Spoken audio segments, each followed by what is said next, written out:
And one, and two, and 1, 2, 3.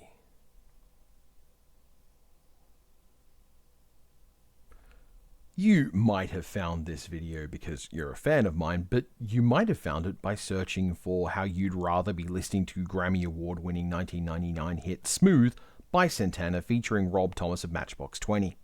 This is because, inexplicably, the internet loves Rob Thomas, a walking meme of a man with whom I have a weirdly complicated relationship, not in any small part because for as long as I've been able to tell you what pop music is, he has been part of something in it that's cool. Not something necessarily very cool, but pretty cool. And at least cooler than me, a guy who thinks Rob Thomas is cool. Rob Thomas of Matchbox 20 lives somewhere in the same space as All Star or Lazy Town, a meme that is shallower than you think and yet better known and more well-liked than you'd expect. Meme fodder. That kind of mimetic status is what led to, back in 2015, Nicholas Coular to design a t-shirt with the excessively specific and middlingly funny slogan, "I'd rather be listening to Grammy Award-winning 1999 hit Smooth by Santana featuring Rob Thomas of Matchbox 20 on a shirt."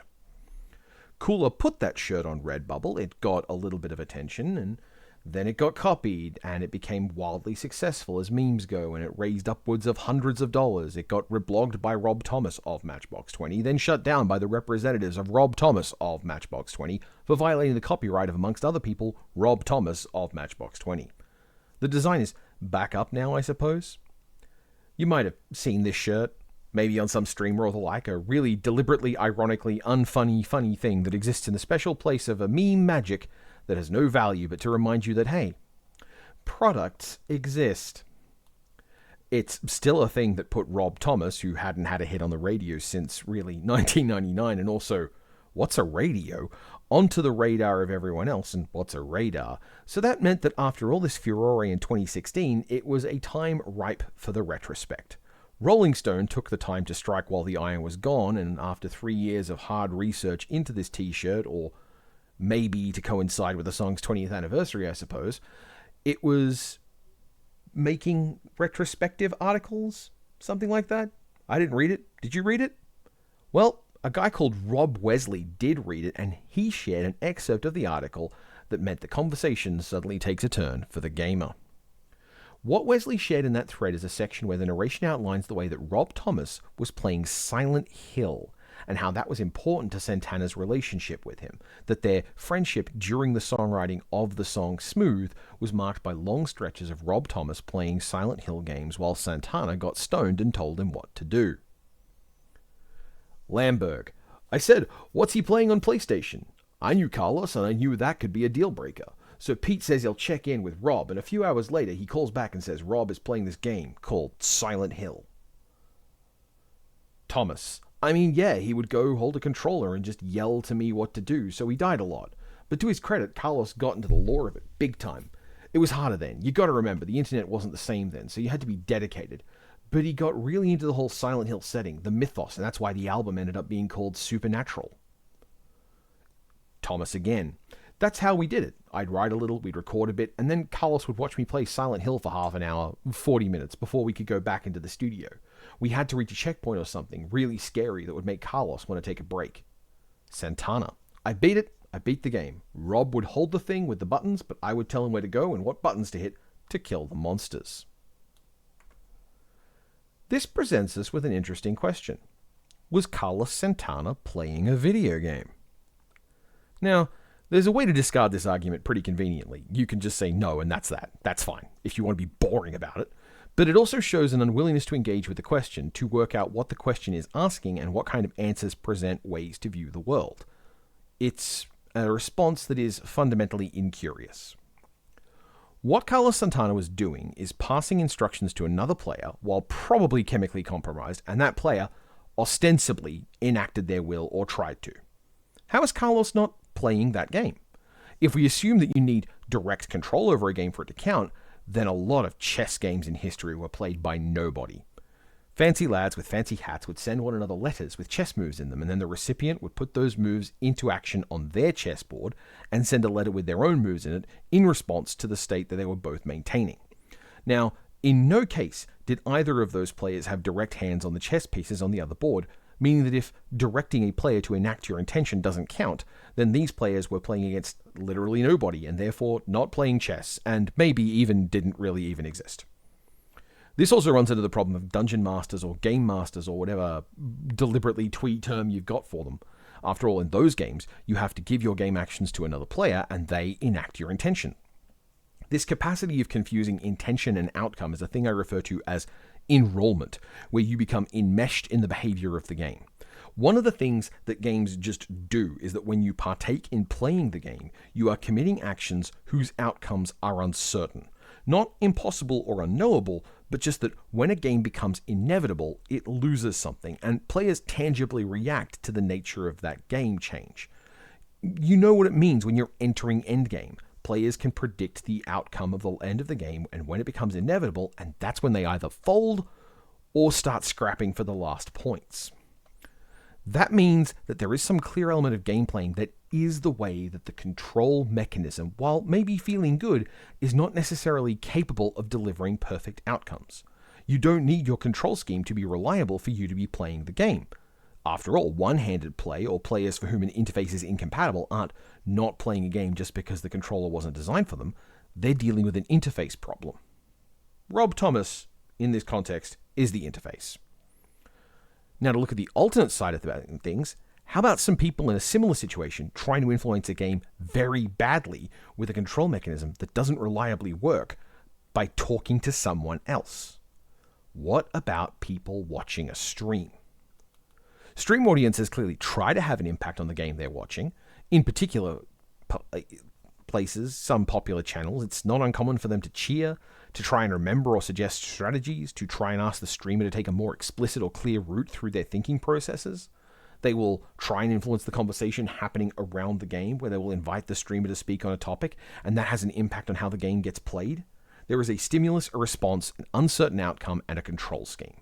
They are engaged with the stream, and the streamer is affected by that engagement. But what about chat, where the player is wholly isolated from chat? What about streams where something means that the chat can't be engaging with the player? What about streams without chat, or without the audience necessarily speaking to the streamer, but only to one another? Are they going to have an impact on the game as it is played? Are they playing the game through their presence? Is there observation and engagement with the game of the stream? Streamers will often explain that the presence of an audience transforms the experiences of playing a game, that when you have to be aware of an audience, it changes one's focus and reaction. Even if that audience is elsewhere, even if that audience does not interact with the streamer through conventional interface, is the fact of being observed a thing that can be done as the engagement surface of a game? Well, I mean, they're doing something, right? If the crowd wasn't a factor in a game, well, the most obvious example of spectators in a game, sports, wouldn't have a meaningful use for the idea of home team advantage. We know that spectators in a sport influence the game that's being played, after all. If nothing else, there are times in baseball's history in particular where a game was concluded thanks to the actions of the spectators. Bless you, you battery-hucking weirdos. Now, hang on, you might argue that's not playing the game, and yeah, maybe it's not. It's concluding the game with a different set of priorities, breaking the magic circle. But the knowledge that fans can do that kind of thing, concerns that the reactions of fans could curtail the game, certainly play into the game player's functions. They are an influence on the playing of the game, so we can definitely not say that they are entirely separate from it. But let's say that there's a material concern, that the game is agnostic of the spectator behavior and that the game is only defined by the rules that they experience. This is a great big discussion, something you can delve into at length through the book The Philosophy of Sport, but that mighty tome is built on the work of Bernard Suits, the author of the book Grasshopper, Life, Games, and Utopia. From this book, I draw my definition of games, where he defines games as the voluntary overcoming of unnecessary obstacles. Under that definition, there are definitely some things to squint at. It's a very broad definition after all, and you may feel it includes some things that don't count. It means that you can't be coerced into playing a game, and that you can ask questions about whether people who are playing a game as a job are still playing a game, if their continued livelihood is contingent on it. Are you trapped as a Fortnite streamer not playing a game because it's work? It is a definition you use for what it lets you do. What it lets me do is talk about the ways in which games that include lots of different types of game nested within them. Something the book describes is that just because people are all playing a game together, that doesn't mean they're playing the same game. Suits describes the way that a player might be cheating, which immediately means they're playing a different game since you can't both play a game and violate its rules. They might not even be playing a game at all. There's also players playing for reasons to impede the game, the spoiler sports, who are following the rules but playing in a way that reduces the play or the fun of other players. Similarly, what if I'm playing a game with a little kid, and I know the game much better than they do, but I'm deliberately trying to impose rules on myself to ensure the kid isn't blown out? We might both be playing Rhino Hero, but I've set myself an extra additional limitation. I'm trying to beat the game, I'm trying to win, but I'm trying to do so in a way that keeps the game close, while also making sure this other player doesn't feel like they're being humoured and trying to make it fun for myself.